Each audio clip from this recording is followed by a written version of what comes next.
Hello guys, आप सब कैसे हैं। आशा करते हैं आप सब ठीक होंगे। आज का नई कहानी है तुलसीदास जी की पत्नी की प्रेम कहानी।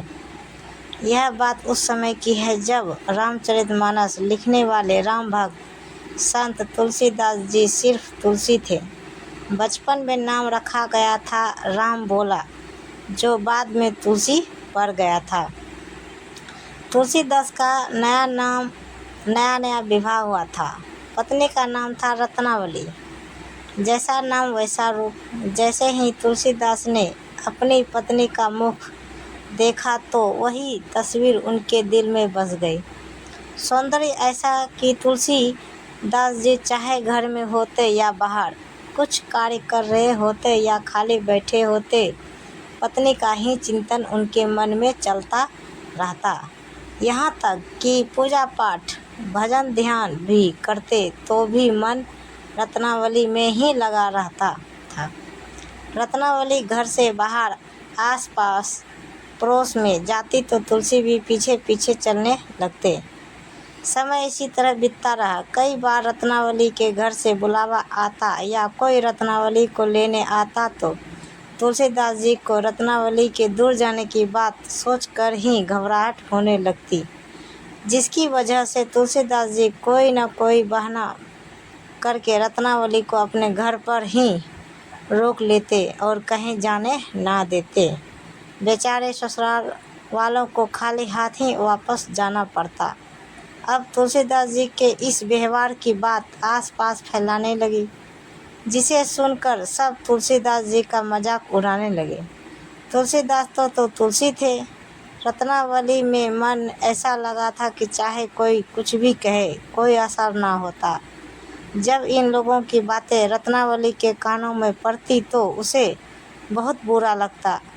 कई बार वह तुलसी को समझाती, लेकिन कुछ समय बाद तुलसीदास अपनी आदतों से मजबूर होकर पहले की भांति ही व्यवहार करने लगते।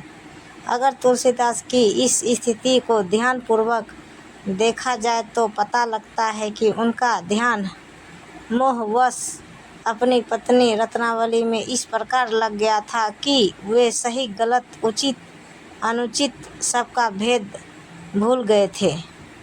वे अपने आप का मूल्यांकन भी नहीं कर पा रहे थे कि किस समय उन्हें कौन सा कार्य करना चाहिए और कौन सा नहीं।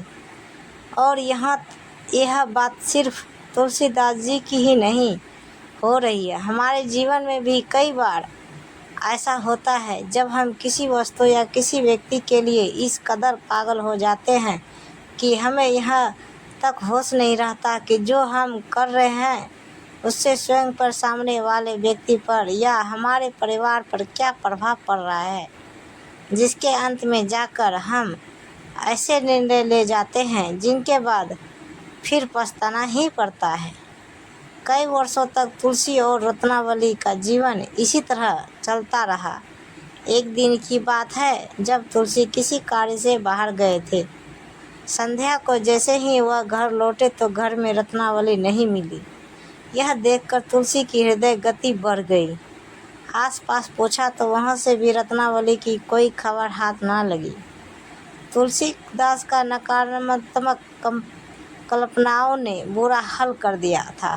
तभी रत्नावली के एक सखी के घर से पता लगा कि उसके पिताजी की बहुत ज़्यादा तबीयत बिगड़ गई थी, जिसकी वजह से उसे तुरंत अपने मायके निकलना पड़ा। यह सुनकर थोड़ी देर के लिए तुलसीदास को सुकून आया, लेकिन फिर कुछ ही पल समझ आया कि अब उसे अपने घर में बिना रत्नावली के ही उसे रहना पड़ेगा। यह सोचते ही तुलसीदास जी का दिल अत्यंत दुखी हो गया। वह सखी के घर से ही सीधे रत्नावली को लेने के लिए निकल गए। तेज मूसलाधार बारिश शुरू हो चुकी थी, लेकिन तुलसीदास जी को उस समय ना मूसलाधार बारिश नजर आ रही थी और ना ही रत्नावली के बीमार पिता। रास्ते में एक बड़ी नदी जिसमें मूसलाधार बारिश की वजह से उफान आ रहा था, लेकिन कैसे न कैसे तुलसी अपनी जान पर खेलकर उसे भी पार कर गए। मान्यता है कि तुलसी को नदी पार करने का जब कोई समाधान नजर न आया तो नदी में तैरती एक लाश की सहायता से उन्होंने नदी पार की। यह सब करते हुए तुलसी अपने मन में सिर्फ यही सोच रहे थे कि कैसा होगा वो पल जब उनकी मुलाकात रत्नावली से होगी। उन्हें देखकर वह फूले न समाएगी। जब उसे पता लगेगा कि तुलसी ने उसके लिए कितनी समस्याओं का सामना करके यहाँ तक पहुँचा है, तो वह ऐसे पति के चलते कितनी गर्वान्वित महसूस करेगी। उसका मन तो पूरा तुलसी के लिए प्रेम से ही भर जाएगा। जैसे जैसे यात्रा आगे बढ़ रही थी, तुलसीदास जी के मन में इस तरह की कल्पनाओं का संसार बसता जा रहा था। आखिरकार तुलसीदास जी अपने ससुराल पहुंच गए। मध्य रात्रि का समय था, घर के दरवाजे बंद थे, तो तुलसीदास जी को लगा इस समय दरवाज़ा खटखटाना सही नहीं रहेगा। इसलिए उसने सीधे रत्नावली के कमरे में जाने की योजना बनाई, जो ऊपर की मंजिल पर था। तुलसी को एक लटकती हुई रस्सी दिखाई दी, जिसकी सहायता से वह सीधे रत्नावली के कमरे में पहुंच गए। रत्नावली ने आवाज़ सुनी और जैसे ही उसने तुलसी को अपने सामने देखा, वह अचंभे में पड़ गई। इसके बाद तुलसी ने उन्हें पूरा वृत्तांत सुनाया। जैसे जैसे तुलसी की कथा आगे बढ़ती जाती, रत्नावली का क्रोध और भी बढ़ता जाता और आखिर में आते आते रत्नावली क्रोध से आग बबूला हो चुकी थी। अब उसके सब्र का बांध टूट चुका था। रत्नावली ने कहा, एक हर मांस के पुतले के लिए इतना संघर्ष, इतना मोह, एक नश्वर शरीर को पाने के लिए इतनी लालसा, यह सब करते हुए तुम्हें लज्जा नहीं आती? जिसे तुम प्रेम कहते हो वो प्रेम नहीं, वो सिर्फ अहंकार और मोह है। तुम्हारा अगर प्रेम होता तो तुम्हें सिर्फ तुम्हारे ही नहीं, मेरी समस्या भी नज़र आती। प्रेम होता तो तुम्हें मेरे प्रसन्न चेहरे के पीछे छुपा मेरा दुख भी नज़र आ गया होता। जितना प्रयास तुम मुझे पाने के लिए कि मेरे हर मांस के इस नश्वर शरीर को पाने के लिए कर रहे हो, अगर उससे आधा भी प्रयास भगवान राम को पाने के लिए क्या होता, तो वो भी तुम्हें मिल चुके होते। तुम्हारा संपूर्ण जीवन सार्थक हो चुका होता। तुम इस जन्म जन्म के बंधनों से मुक्त हो चुके होते। इस तरह रत्नावली ने तुलसी को अनेक बात सुनाई और कहा, लाज न लागत आपको दौरे आहू साथ, धिक धिक ऐसे प्रेम को कहाँ काहो मैं नाथ। अस्थि चरमय देह या तासो ऐसी प्रीति, नेकी जो होती राम से तो काहे भव भीति।